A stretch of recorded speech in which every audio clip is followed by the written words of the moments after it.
You're heading to a Chip Kelly press conference. Let's start with this. Shocked that he took the UCLA job?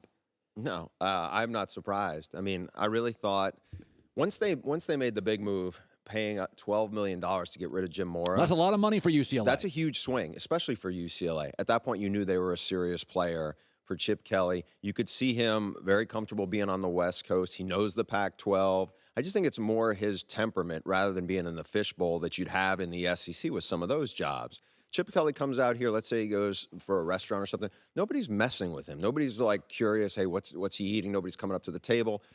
If he's at Tennessee, if he's at Florida, if he's at one of those schools, Texas A&M, it's just more than he probably wants to deal with. So I think it's a really good fit, and I think it's the first time in a long time where UCLA can feel like, hey, we're scaring USC because recruits are going to want to play in this system because he's such an innovative offensive mind. All right, Tennessee's a mess. I said to start the show, I never have a problem with fans having impact. They so rarely converge together. They're all disparate and separate. I have no problem with fans saying this is not good enough. I think the Sandusky stuff is iffy and looks cheap, and I think it scares and reverberates around college coaching that nobody wants these SEC jobs. They keep settling for guys instead of going and getting like Michigan Harbaugh or Penn State James Franklin. They keep settling for coordinators. So I think the big picture, who's going to get this Tennessee job? Right now, I think it's such a firestorm, and I talked to somebody this morning who thinks there's so much pressure with the big money boosters and some political people there now. They may force out John Curry, the AD, who's still a new AD there at Tennessee. So pile that on top. From everything I've heard, that right now, and this is somebody I talked to about an hour ago, said, you know what? I really think T. Martin, who's the USC offensive coordinator.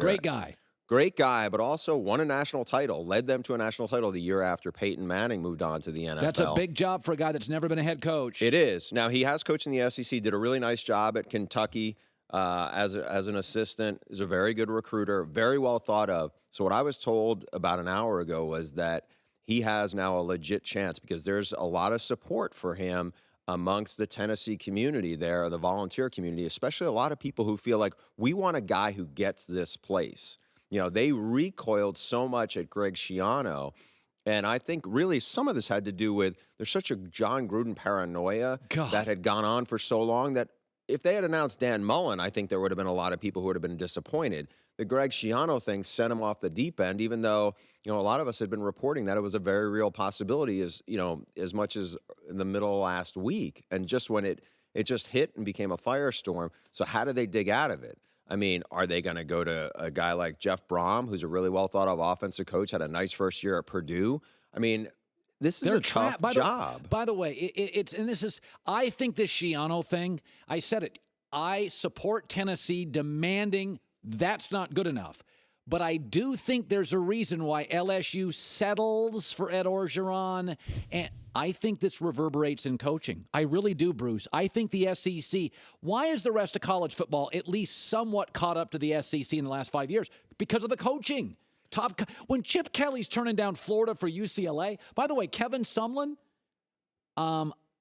I know enough people around Kevin. I don't know if he'll get the Arizona State job.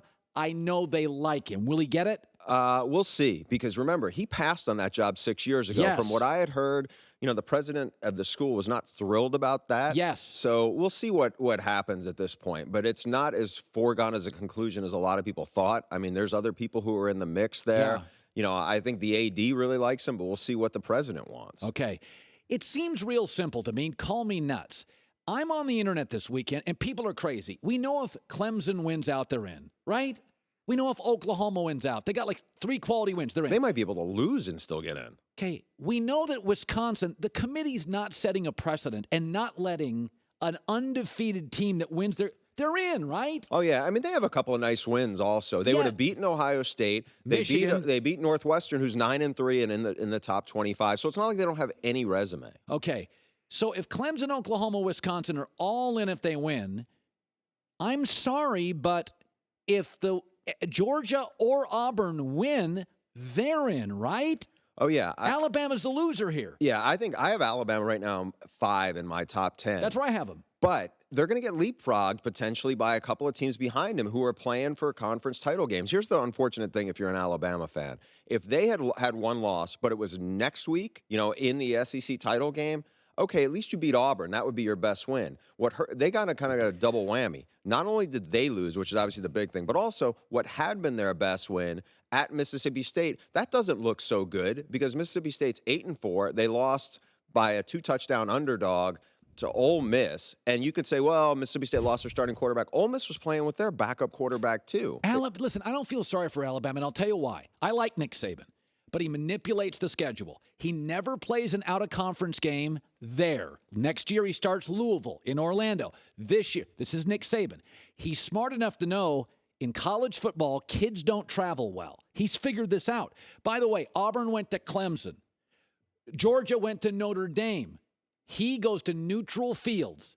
So he manipulates. He plays like Mercer twice a year. He puts a bye. Well, in fairness, they scheduled a top 5 Florida State team when everybody thought they were going to be really good. But it was neutral field. It was. He'll never go on the road. At least he scheduled them. But my whole point is they always play somebody good. Now it's neutral site. I get it, but I mean, I think what's hurt them is they were the ones who knocked DeAndre Francois out for the season. And that was the starting quarterback at FSU. FSU's season went in the toilet. Okay, but see, again, this is where you think it's a smaller thing than I do. When Auburn got on the phone and said, we'll go to Clemson, Nick won't do it. When Georgia got on the phone and said, we'll go to Notre Dame. Which would impress you more? Them playing Florida State on a neutral field, or them going to Chapel Hill to play North Carolina, or them going to even let's say they go to Maryland to play Maryland. Maryland stinks. All right, let's say give me a good team. Notre Dame. If Bama says we'll go to Notre Dame in the fall, more impressive than, neutral field. Bruce, we see what happens to these college teams on the road. They implode. All of them. Like Georgia goes on the road to Auburn, looks awful. So I just give Auburn and Georgia credit for going on the road. Okay, I got to get to one more thing. We got a minute left. Okay, I got Tennessee figured out. I got Chip Kelly figured out. We got Alabama figured out. 1 minute. Harbaugh. Fair to criticize him now? Somewhat, yeah. I mean, there was a lot of bluster. They're paying him a ton. I mean, he's done well everywhere else he'd been, and he had a good first year. I think next year is the year. If he does not beat these arch rival teams, they're not young. I mean, you could say, okay, they had one starter back on defense. I don't think anybody expected them to win the Big Ten this year. No, but what are they, 4th?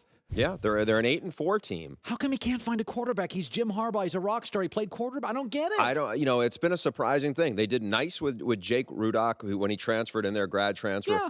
But it was underwhelming this year. We'll see what happens. Dylan McCaffrey was a big recruit for them. He's sitting there as a freshman.